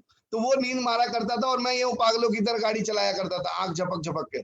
और जब राजेश डेमो प्लान करता था, तो मैं सोफे पे बैठ के एक पावर नैप मार लिया करता था। तो इस तरीके से उस दौरान हमें नींद की एक बहुत ज्यादा जरूरत थी, और दूसरा भूख लगती थी। अगर पर डे अगर 3 टाइम खाना खाते हैं दोस्तों, तो 100 दिन में हमें नहीं याद कि हम दोनों ने 150 टाइम भी खाना खाया होगा। लेकिन उससे कोई फर्क नहीं पड़ता, हम मर नहीं गए, आज हम एंजॉय कर रहे हैं लाइफ को। लोग बोलते नहीं, मेरा तो टाइम है, 8 बज गया, हमको तो डिनर करना है, हमको तो मेरा सिस्टम खराब हो जाएगा, ये हो जाए। कुछ नहीं खराब होना है, पहले जो एक्चुअल सिस्टम सही करना हमको वो करना। बल्कि ये काफी कॉन्शियस रहती थी, बार बार बोला भी करती थी। ये धीरे धीरे इन्होंने एक नया सिस्टम शुरू किया कि हमें गाड़ी में ही सब चीज खाने पीने का देने लगी, बिस्किट्स और मिक्सचर्स, और फिर टिफिन बना के देने लगी। कई बार तो ये होता था कि टिफिन जाता था और चला आता था, क्योंकि सुबह से शाम तक मौका ही नहीं मिलता था कि कहीं बैठ करके खाएं भी। गाड़ी में ही बैठ के खा लेते थे, कभी कभी चलते चलते खा लेते थे। गाड़ी चला रहा हूँ, राजेश खा रहा है, मैं मुझे रोल करके दे दिया, रोटी सब्जी मैं रोल करते हुए खा रहा हूँ। तो बस जुनून था काम करने का, क्योंकि जिद ठान ली थी हमें करना है। और दोस्तों यही जिद जो अमृता ने बोला ना कि सपने, ये सचमुच आज हम यहाँ पे 1 CR क्लब में हैं, लेकिन जब शादी हुई थी तो 2005 में जब हमने ड्रीम लिस्ट बनाया था तो इसमें उन्होंने लिखा था कि हम अपना 25वां मैरिज एनिवर्सरी लॉस वेगस में मनाएंगे। जो लेडी एक बार भी फॉरेन टूर पे नहीं गई, उसके ड्रीम लिस्ट में लिखा है कि हम 25वां एनिवर्सरी लॉस वेगस में मनाएंगे। तो ये अपने आप में बहुत बड़ी बात है। तो एक सचमुच इन्होंने जो बहुत बात बोली कि सपनों को पकड़ के चलिए, और वो सपने आपके अपने होने चाहिए, वो किसी के कॉपी किए हुए नहीं होने चाहिए, वो आपके दिल से निकले होने चाहिए। तो ये जो एक पीरियड था 100 दिन का, इसमें बहुत जुनून से काम किया और एक से एक घटनाएं हुई। क्या मैं बताऊं आपको, एक व्यक्ति को मैंने फोन किया कि अब मैं अप्रोच जो करता था वो बहुत प्रैक्टिकल तरीके से करता था कि और क्या हाल है। बोला अनूप जी अरे कैसे, बहुत दिनों बाद फोन किया। बोला कि हाँ एक्चुअली आप ही के मोहल्ले में आज मुझे आना है किसी से मिलने, तो सोचा आपके घर में एक कप कॉफी पी लूं। अरे बिल्कुल आइए। अब आप, हमने कभी किसी को डायरेक्टली नहीं बोला कि मैं आ रहा हूँ कोई बिजनेस बताना हूँ, ये कुछ नहीं। मैंने कहा आपके मोहल्ले में आने वाला हूँ। और उनके घर जब गया तो यही बोला कि अरे किसी के आया था। बोले किसके आए थे? बोले आप नहीं जानते, एक राकेश जी है उनके आ गए थे। क्यों आए थे? वो मैंने एक नया बिजनेस शुरू किया ना, इसी के सिलसिले में। अच्छा नया बिजनेस शुरू किया, आपने बताया नहीं? सर मुझे नहीं लगा आपको बिजनेस की जरूरत है। ऐसा है क्या? सामने वाले का डायलॉग आता है, पैसा किसको खराब लगता है। अच्छा ऐसा क्या? तो एक काम करिए राजेश जी, आप इनको भी जरा सा बता दीजिए। अब राजेश जी ने उनको डेमो प्लान बताया और वो बिजनेस में आ गए। तो इस तरीके से अप्रोच करके हम लोगों से बातचीत करते थे। बहुत सारी घटनाएं दोस्तों, रात के 11:30 बजे अमित सिन्हा के आ गए, 1:30 बजे उनको डेमो प्लान करके निकले। आज वो जीवीडी है, उनके नीचे जीवीडी है, उनके नीचे आरबीडी है। एक हमारे क्राउन है जिनके घर में हम 1:30 बजे रात में पहुंचे। आप सोच सकते हो, बोलोगे पागल है, बिल्कुल पागलपन था, क्योंकि उनसे कमिटमेंट किया था शाम के 7 बजे कि आपके यहाँ कॉफी पीने आएंगे, और अब उनके घर के दरवाजे के बाहर खड़े होकर फोन लगा रहे हैं। वो बंदा सोच सकता था कि अनूप जी पागल हो गया, रात के 1:30 बजे हमारे घर में नॉक कर रहा है। मुझे भूख लगी है भैया, खीरा हो, टमाटर हो, मूली हो, मुझे नहीं पता, मुझे तो खाना है। 1:30 बजे रात में उसने कुंडी खोली, ड्राइंग रूम में बैठाया, 2 भाई थे। गलती से वाइफ से जाके बोल नहीं पाया कि कुछ लोग आए कॉफी बना दो। वो खुद से एक भाई ने कॉफी बनाई, फिर बैठ के दोनों लोगों ने बैठ के डेमो प्लान देखा। आज मैं आपको बताऊं कि वो हमारे क्राउन डायमंड डायरेक्टर है, और इस समय उनके नीचे भी 2 क्राउन है। तो इस तरीके से बिजनेस, मैंने बोला ना कि भूख लगी थी। मैंने कभी ये नहीं सोचा कि सामने वाला क्या कर रहा है। हम डबल मेहनत करने में बिलीव नहीं करते। मैं अपना क्या सोचूंगा वो भी मैं सोचूं, और सामने वाला क्या सोचेगा ये भी मैं ही सोचूं। हम डबल मेहनत कभी नहीं करेंगे। मुझे सिंगल मेहनत करना, मुझे अपनी चीज चाहिए, मुझे अपनी जीत चाहिए थी। तो इस तरीके से ये 100 दिन हमने जम के काम किया दोस्तों। और मैं आपको बताऊं कि जो 10-11 दिन का जो पहला चेक आया था वो 7800 का था। दूसरा महीना जो फरवरी महीने का था, मैं ईडी गया, मेरा चेक 59,000 रुपीज का था। तीसरा महीना जो मार्च का था, वो चेक मेरा 85,000 रुपीज का था। मैं एसईडी गया था विद 3 एलपीवी लेक्स एंड 1,85,000 पीजीबीवी। तो उस वक्त जो मेरा 16 साल का एमवे का जो हाईएस्ट इनकम था 78,000 का, मैं उसको क्रॉस कर गया मात्र 70 दिनों में। क्यों? क्योंकि जुनून था, और वहीं से मेरे अंदर विश्वास आया। और अगले ही महीने अप्रैल मंथ में हम प्लैटिनम गए, और प्लैटिनम जाने के बाद हमारा जो चेक बना वो बना 1,04,000 रुपए का। और वहीं से गेंद बाउंड्री लाइन पार हो गई और अनूप अमृता मोदी केयर में इन कर गए, और वहीं से कहानी शुरू हुई। लेकिन इन 100 दिनों के पीरियड को मैं फिर से बोलना चाहूंगा, मैं बार बार थैंक्स करना चाहूंगा हमारे ग्रेट अपलाइन राजेश गुप्ता का, क्योंकि उन्होंने मेहनत नहीं करी होती हमारे साथ। इतना जुनून तो मेरे ऊपर था, लेकिन वो सपोर्ट अगर उन्होंने नहीं दिया होता तो आज हम यहाँ नहीं होते। We are very much grateful of our sponsor Rajesh Gupta and Manisha Kanchan. कि उससे कोई फर्क नहीं पड़ता कि वो हमारे छोटे भाई की तरह उम्र में हमसे छोटे हैं। उनको बिजनेस में मैं ही लेके आया था, लेकिन वो मेरे अपलाइन है। दोस्तों यहाँ पे सबमिट करने वाली बात है, वो दिन का दिन है और आज का दिन है। और एक और बात बता दूं कि मैं इस बिजनेस में आया था तो डे 1 से मैं अपने आप को जीवीडी मान रहा था। डे 1 से मैंने, शुरू में ही रवीश जी का फोन आया। जब 20 जनवरी को मैंने शुरुआत करी, 22 जनवरी को रवीश जी का फोन आया कि अनूप जी पहले ही बार आपको 14 लेख खोल लेने हैं। ठीक है खोल लेंगे। तो डे 1 से माइंड फ्रेम इन दोनों अपलाइन ने बना दिया था कि आपको जीबीडी जाना, आपको जीबीडी जाना, आपको जीबीडी जाना, आपको जीबीडी जाना है। तो मैं कभी भी डायरेक्टर के लिए नहीं खेल रहा था, मैं ईडी के लिए नहीं खेल रहा था। मैंने आपको अभी बोला कि मैं जब एससीडी गया तो मेरा 3 लाख एलपीबी था और 1,85,000 पीजीबी भी था। क्यों? क्योंकि मैंने स्ट्रक्चर बहुत परफेक्ट बनाया था। मैं शुरू से जीबीडी जाने के लिए खेल रहा था। और जब मैं प्लैटिनम हुआ, मुझे आज भी याद है, हमारा रिकॉग्निशन होने वाला था जयपुर में और हम पैकिंग कर रहे थे, जयपुर जाने की तैयारी कर रहे थे। उस वक्त मैं प्लैटिनम था दोस्तों, लेकिन उसी दिन मैंने राजेश जी को शेयर किया था कि राजेश, मैं जब आरबीडी जाऊंगा तो मेरा ड्रेसिंग ये रहेगा, और मैं जब जीबीडी जाऊंगा और स्टेज पे रिकॉग्नाइज हो रहा हूँ तो मैं इस कलर का ये ड्रेस पहन के जाऊंगा। तो it was clear cut in my mind कि मैं जीबीडी जा रहा हूँ और वो ड्रेस मैं पहन रहा हूँ। I was visualising. तो मैं इस बिजनेस में ट्राई करने के लिए नहीं आया था। बहुत लोग, मैं प्लीज आप लोगों से रिक्वेस्ट करना चाहूंगा, अगर आप मुझे सुन पा रहे हैं, अगर आप इस बिजनेस में ट्राई करने के लिए आए हो तो प्लीज आपको हाथ जोड़ के रिक्वेस्ट है कि यही बिजनेस छोड़ दो, कोई फायदा नहीं है। क्योंकि जब आप हाफ हार्टेडली खोलोगे तो रिजल्ट 100% कभी नहीं आएगा। लेकिन अगर आप यहाँ माइंडसेट से आपने कर दिया तो फिर तो परफेक्टली रिजल्ट आना है। 100% एटीट्यूड आपका पॉजिटिव होना चाहिए और एक सेंस ऑफ अकम्प्लिशमेंट होनी चाहिए कि यस मैं जा रहा हूं। जैसे ही सुरेखा मैम ने मुझसे बोला कि अनूप जी आपका एक सेशन होने वाला है, हम तो उसी वक्त से आ गए थे जूम मीटिंग में। बाकी तो प्रोसेस हुआ, हम मेंटली उसी समय प्रिपेयर हो गए थे कि शाम के 5:30 बजे हम और अमृता इस ड्राइंग रूम में बैठ के अपने लैपटॉप से बातचीत आपसे कर रहे होंगे। ये तो हो गया। तो आपको भी आज अपना विजुअलाइजेशन कर लेना है कि यू आर ऑलरेडी जीबीडी। बाकी तो रेस्ट इज द प्रोसेस, और उसमें कोई फर्क नहीं पड़ता है 2 महीना आगे लग जाए 2 महीना पीछे हो जाए, कोई फर्क नहीं पड़ता। लेकिन होना है, ये आपके बैक ऑफ द माइंड में होना चाहिए। जब तक इस सोच को आप नहीं पालोगे, जब तक वो जिद नहीं आएगी, जिद्दी बनना पड़ेगा दोस्तों। आप सब लोग बोलते हो मेरा बेटा बहुत जिद्दी है, मेरा बच्चा बहुत जिद्दी है। मैं बधाई देना चाहता हूं क्योंकि आपके घर में एक जिद्दी बच्चा पैदा हुआ है, वरना ये मिडिल क्लास में तो लोग रंछोड़ पैदा होने शुरू हो गए थे कि मिल गया तो ठीक, नहीं तो कोई बात नहीं, आ गया तो ठीक, नहीं तो कोई बात नहीं। तो we should very thankful to our god कि हमारी न्यू जनरेशन को जिद्दी पैदा कर रहा है। क्योंकि जो भी हमने सपने सोचे, मैक्सिमम लोग आज की लाइफ में जो मीडियोकर क्लास है, जो मिडिल क्लास है, जो लाइफ में सोचता है वो कभी नहीं करता। 99% लोग आज वो कुछ और कर रहे हैं जो उन्होंने सोचा भी नहीं था।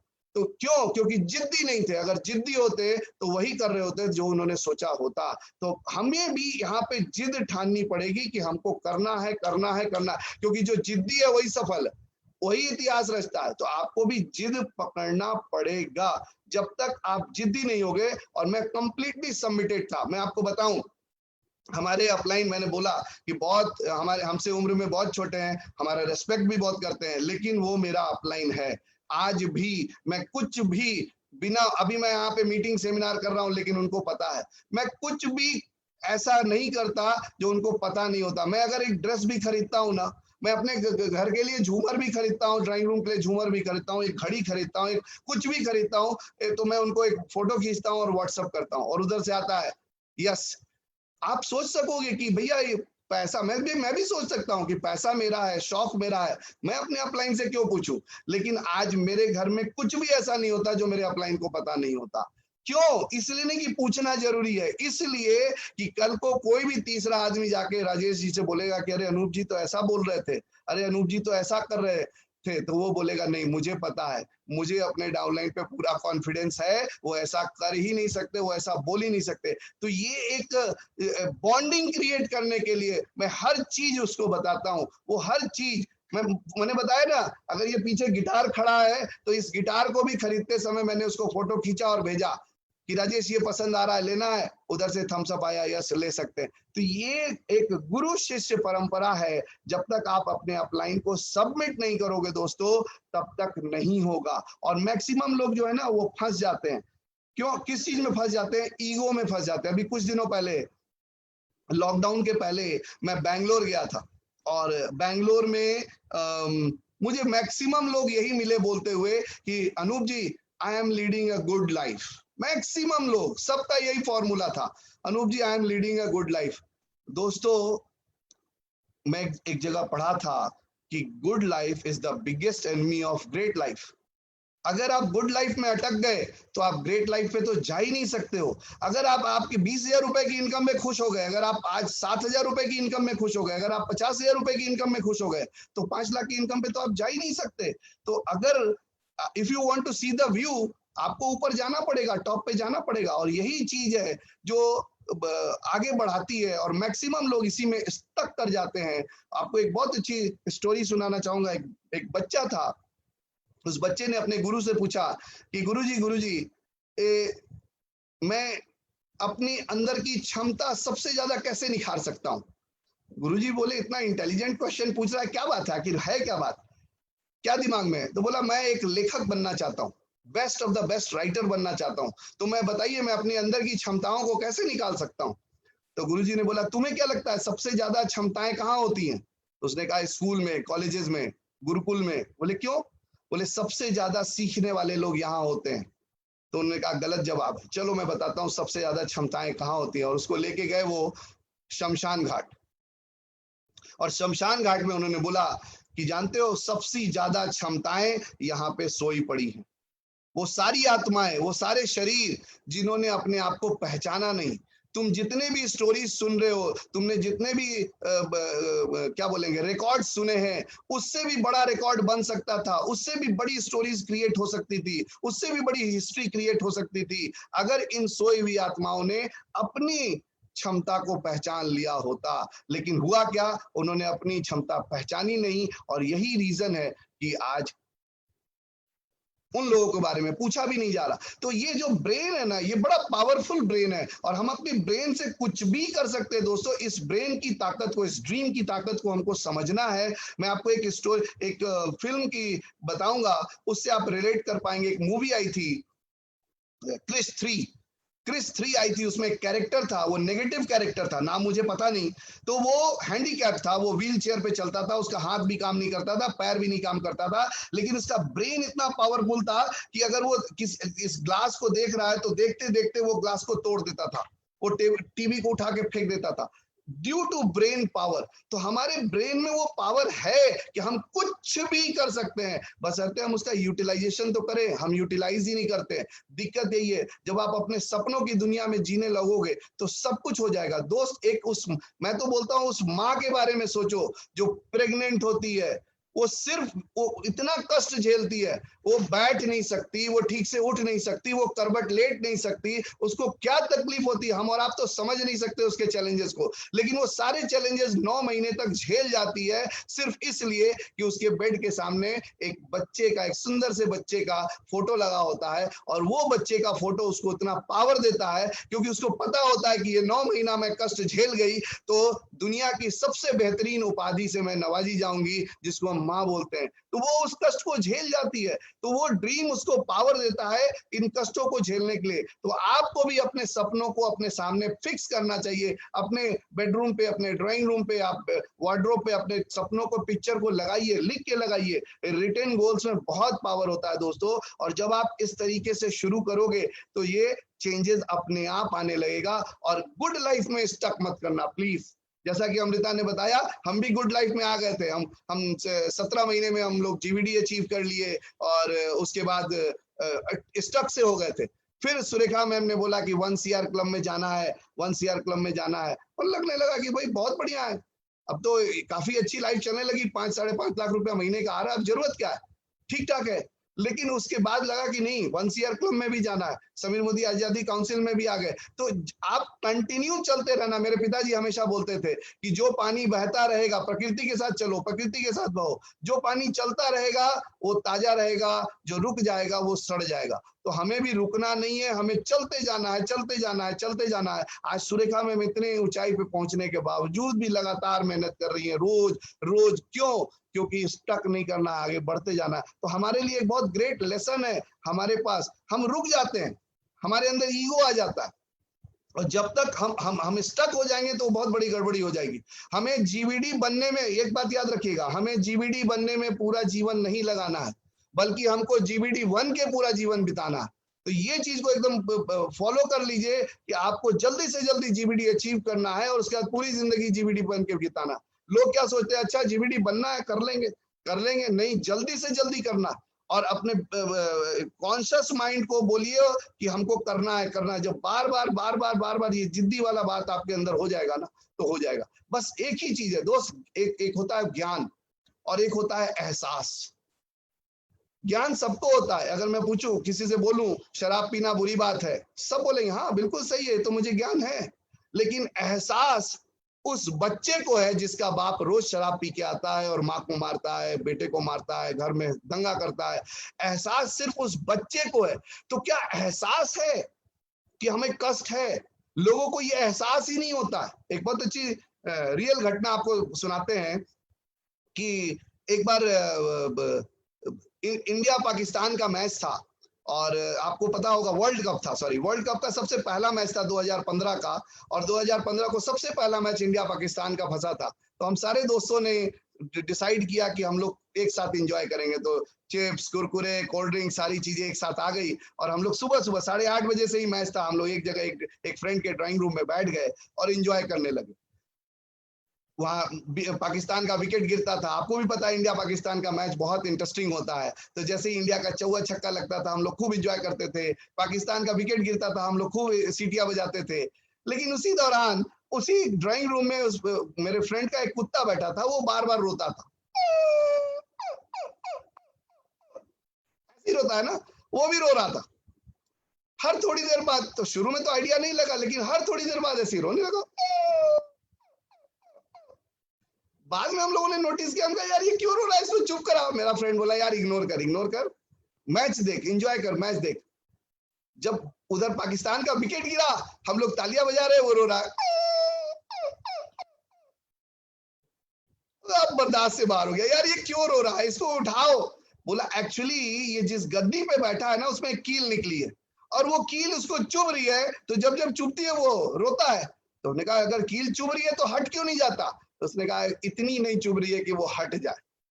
हम हिंदुस्तानियों की, हम मिडिल क्लास फैमिलीज की भी स्थिति वही है कि हमको कील चुभती तो है। प्याज 100 रुपए, टमाटर 60 रुपए, अरहर दाल 120 रुपए, लेकिन इतनी नहीं चुभती है कि हम अपने आप को चेंज कर सकें, परिवर्तित कर सके। हमें अपनी सोच को बदलना पड़ेगा दोस्तों। जब तक हम अपनी सोच नहीं बदलेंगे, वो मिल जाए तो ठीक वाली एटीट्यूड से हमें निकलना पड़ेगा, चाहिए ही चाहिए वाले एटीट्यूड पे जाना पड़ेगा। जब तक वो चिल्लर एटीट्यूड से नहीं निकलेंगे, तब तक नहीं होगा। एक बार इंडियन प्रेसिडेंट यूएस गए, और उनको कॉफी पे मीटिंग थी, और वहां सिस्टम ये होता है कि अगर आप कॉफी पी रहे हैं और कॉफी खत्म हो गई, तो ग्लास को अगर आपने यूं रखा है तो इसका मतलब और चाहिए, अगर आपने उलट के रख दिया तो इसका मतलब आपको नहीं चाहिए। अब इंडियन प्रेसिडेंट ने क्या किया कि ना कप को यूं रखा, न यूं रखा, यूं रख दिया लिटा के। अब सारे लोग परेशान, जो हेड स्टीवर्ड था वो परेशान हो गया, बोला कि इंडियन प्रेसिडेंट ने कप को न यो रखा है, न यो रखा, यो रख दिया लिटा के, क्या मतलब हुआ? तो जितने इंडियन डेलीगेट्स गए थे उनसे पूछा गया कि भाई आपके प्रेसिडेंट ने कप को न यो रखा, न यो रखा, यो रख दिया, क्या मतलब हुआ? बोले पता नहीं। फिर इंडियन एम्बेसी फोन किया गया, इंडियन एम्बेसी से भी पूछा गया, वहां भी बोला पता नहीं। फिर बहुत एपोलोजाइज करते हुए यूएस प्रेसिडेंट ने जाके इंडियन प्रेसिडेंट से पूछा कि sir I beg you pardon, हम लोग समझ नहीं पा रहे हैं कि आपने कप को न सीधा रखा है, न उल्टा रखा है, यो रख दिया, इसका क्या मतलब हुआ? उन्होंने कहा बड़ा सिंपल है तो दे दो, नहीं तो कोई बात नहीं। तो मैक्सिमम मिडिल क्लास हम लोग लाइफ ऐसे ही जीते हैं कि मिल गया तो ठीक, दे दो तो ठीक, नहीं तो कोई बात नहीं। मैक्सिमम लोग मोदी केयर भी ऐसे ही ट्राई करने आते हैं कि चल गया तो ठीक, नहीं तो कोई बात नहीं। दोस्त हमें जिद्दी बनना पड़ेगा। हमें ग्लास, जैसे सुरेखा मैम बोलती है ना, हमें बहुत बड़ा एक पॉट बड़ा सा रखना पड़ेगा, कटोरा रखना पड़ेगा। चाहिए मतलब चाहिए।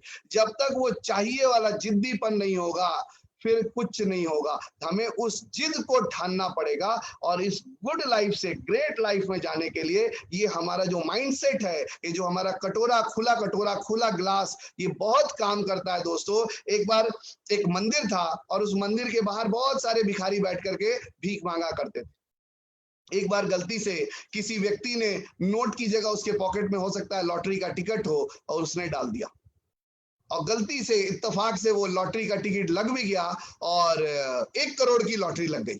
अब तो भाई पूरे मीडिया वालों को पता चल गया कि 1 करोड़ की लॉटरी लगी, एक भिखारी को लॉटरी लग गई। सारे मीडिया वाले पहुंच गए, उसका इंटरव्यू शूट करने लगे, और उससे पूछने लगे भाई आपको 1 करोड़ की लॉटरी लगी है, अब आप इस 1 करोड़ का क्या करेंगे? तो उसने बोला कि एक मंदिर बनवाऊंगा। तो जो रिपोर्टर थी उसने कहा वाह क्या बात है, कितनी सुंदर सोच है आपकी कि जो भगवान के यहाँ से मिला है तो भगवान को ही अर्पित करना है और आपको एक मंदिर बनाने का बहुत सुंदर सोच है। बोला नहीं ऐसी कोई सोच नहीं है, अभी जहाँ जिस मंदिर के बाहर बैठ करके हम भीख मांगा करते हैं वहां बहुत सारे लोग होते हैं, अभी 1 करोड़ से मैं मंदिर बनाऊंगा और उस मंदिर के बाहर बैठ के अकेले बैठ के भीख मांगूंगा। तो ये तो ये जो सोच है, ये जब तक हम सोच नहीं बदलेंगे दोस्तों, हमारे समीर मोदी सर बोलते हैं कि जीवन में तब तक परिवर्तन नहीं आएगा जब तक हम सोच नहीं बदलेंगे। तो हमें सोच बदलना है, जब ये सोच बदल जाएगी तभी सोच बदलेंगे तो हम बदलेंगे और हम बदलेंगे तो फिर हम पूरी दुनिया को बदल पाएंगे। और यही रीजन है, कुछ चीज 2 तरह की चीजें हैं दोस्तों, एक है जो हमारे कंट्रोल में और एक है जो हमारे कंट्रोल में नहीं है। मैक्सिमम 90% लोग जो मीडियोकर क्लास है, जो फेलियर हैं, वो उनकी बात करते हैं जो उनके कंट्रोल में नहीं है, और 10% जो सक्सेसफुल लोग हैं वो उनकी बात करते हैं जो उनके कंट्रोल में है। अभी आप कोरोना कोरोना कोरोना हर जगह चल रहा है, व्हाट्सएप, फेसबुक, दिस दैट। मैंने कोविड-19 का वो ऐप डाउनलोड किया है, लेकिन मैं देखता नहीं हूँ कभी कि कितना डेटा हुआ, कितना क्या फर्क है। मेरे मोहल्ले में भी अगर किसी को कुछ हो गया तो मैं जाऊंगा थोड़ी ना। पिछले 47-48 दिनों से दोस्तों हम और अमृता अपने फ्लैट में बंद पड़े हैं। इवन हमारे बच्चे भी हमारे साथ नहीं है। वो हमारे बड़े भाई के यहाँ होली में हम गए थे तो वहीं मदर और बच्चे वहीं छूट गए। हम 2 दिन के लिए आए थे कुछ काम से और फिर वापस जा नहीं पाए। क्या फर्क पड़ता है, वो वहां सुरक्षित है, हम लोग यहाँ सुरक्षित हैं। 47-48 दिनों में दोस्तों हम 48 मिनट भी बोर नहीं हुए हैं। क्यों नहीं हुए हैं? क्योंकि हम काम में अपने आप को लगा रखे हैं। हमने थैंक यू बोलेंगे सुरेखा मैम का कि इन्होंने हमें गाइड किया, इन्होंने हमें बताया कि भैया फेसबुक पे लाइव आओ, तुम्हें वीडियो बना के यूट्यूब चैनल बनाने हैं। जिस यूट्यूब चैनल की ये हमको तारीफ कर रही थी अभी आप लोगों को, उसका गाइडलाइन इन्होंने ही दिया कि तुम्हें अपना यूट्यूब चैनल बनाना है, उस पर ऐसे ऐसे वीडियो डालने हैं। हम जूम मीटिंग, मुझे जूम मीटिंग आज भी याद है, 26 मार्च का वो शाम का दिन था जब इन्होंने हमें जूम सिखाया था। और 26 मार्च से अभी तक कंटिन्यू कितने सारे रोज सुबह से शाम तक हम जूम में ही परेशान है। हमारे घर में सब कुछ आना बंद है, मेड बंद है, स्टाफ्स बंद है, सब कुछ बंद है और हम एंजॉय कर रहे हैं। तो ये नजरिया है दोस्तों। आपको भी मैं एक चीज बोलना चाहूंगा कि ये जो पीरियड चल रहा है, अभी करीब ऑलमोस्ट 40-45 दिन बीत चुका है और हो सकता है अगला 40-50 दिन और बीतेगा। ये 100 डेज आपकी लाइफ के लिए बहुत इंपॉर्टेंट है, जैसे हमारी लाइफ का 100 डेज बहुत इंपॉर्टेंट था। हर फिल्म आप एक देखोगे, द मेकिंग ऑफ आता है। जितनी भी हिट फिल्में आती है ना, उनका द मेकिंग ऑफ बनता है। आप शोले की देखो, अक्सर आपको देखने को मिलेगा the making of Sholay, the making of Dilwale Dulhania ले जाएंगे, द मेकिंग ऑफ बाहुबली, आपको हमेशा सुनने को मिलता होगा। ये जो 100 दिन पीरियड आपका बीत रहा है ना दोस्तों, ये द मेकिंग ऑफ यू है। ये आपको सोचना है कि इस द मेकिंग ऑफ यू को आप कितना शानदार बना सकते हो। मैं आज यहाँ आपसे बात कर रहा हूं, आज से 10 साल बाद भी, 15-20 साल बाद भी जब मैं किसी स्टेज पे जाऊंगा मोदी केयर के, तो वहां मैं अपने उस the making of me us 100 days की बात करूंगा, जो उस 100 डेज में हमने काम किया। तो ये 100 डेज आपके लिए है। ये आप ऐसे सोच के देखो कि ये the making of you story चल रही है। आप इसको जितना शानदार बनाओगे, जितना ज्यादा सीखने पे अपने आप को लगाओगे। मेरी एक कलकत्ता की एक डाउनलाइन है, वो लेडी है सुरेखा मैम, आपको याद होगा संजय बगड़िया सर के उसमें वो होटल में मिलने आई थी। वो बोल नहीं पाती, ठीक से कर नहीं पाती। उनका फोन आया अभी 1 सप्ताह पहले, बोली सर बहुत अच्छा लग रहा है, जितने भी लोग हैं प्रोस्पेक्टर, सबको हम प्रोस्पेक्टिंग कर रहे हैं। रोज 5-7 लोगों को कभी सुरेखा मैम के चैनल पे भेजते हैं, कभी जूम में बुलाते हैं, और अभी तक 40 ज्वाइनिंग हम करवा चुके हैं। बताइए, कुछ नहीं किया। उसको बोलते हैं नहीं लगे ना फिटकिरी, कुछ नहीं किया, सारे प्रोस्पेक्ट को बैठाते जा रहे हैं। और उन प्रोस्पेक्ट का भी क्या आ रहा है कि बिजनेस प्लान तो बहुत कुछ समझ में नहीं आया, लेकिन जितनी अच्छी अच्छी बातें हो रही है इसका मतलब है अच्छी चीज है, और दे आर ज्वाइनिंग। तो इस समय ज्वाइनिंग ऐसे जबरदस्त तरीके से हो रही है। अब हम सोचें कि हम फोन करें ना करें, क्या सोचेगा अगला, क्या बोलेगा। तो भैया वही बात है कि फूटे उसके कर्म जिसने किए शर्म। सीधी सी बात है, भूख आपको लगी है तो ककड़ी चाहिए, खीरा चाहिए, मूली चाहिए, गाजर चाहिए, जो भी होगा चलेगा, क्योंकि भूख बर्दाश्त नहीं हो रही। तो क्या आपको सक्सेस की भूख लगी है? Question is you with you. आप किसी से भी पूछिए, आप सिंपल, बहुत बहुत सिंपल क्वेश्चन है और बहुत आसान है। किसी व्यक्ति से पूछिए, और भाई क्या हाल है? पहली बार में जवाब आएगा बहुत बढ़िया, सुंदर, फैंटास्टिक, जबरदस्त, धांसू। सेम क्वेश्चन उसी आदमी से अगले ही पल फिर रिपीट करिए, और भाई क्या हाल है? कहेगा बढ़िया है। फिर सेम क्वेश्चन तीसरी बार फिर रिपीट कीजिए, और भाई क्या हाल है? इस बार उसका आंसर थोड़ा डाउन होगा, चल रहा है। फिर सेम क्वेश्चन चौथी बार फिर पूछिए, क्या हाल है, बोलेगा कट रहा है। और अगर सेम क्वेश्चन आपने 5वीं बार फिर से पूछ दी तो हो सकता है आपके कंधे पे सर रख के रोने लगे, बोले क्या बताएं, क्या परेशानी है, बच्चों का एडमिशन कराना है, घर का किराया देना है, गाड़ी की EMI देनी है, ब्ला ब्ला ब्ला ब्ला ब्ला। तो ये हम फर्जी का ईगो लेके, ये जो मिडिल क्लास को दिखाने की जो आदत हो गई है ना, ये बड़ी खतरनाक चीज है। हमें दिखावे में नहीं जाना है, हमको एक्चुअल चीजों पे लेके आना है। और एक बात और बताऊं, यही 5 क्वेश्चन अब आप किसी और से नहीं पूछ के अपने घर के किसी आदमकद शीशे के सामने खड़े होके अपने आप से पूछिए कि और भाई क्या हाल है।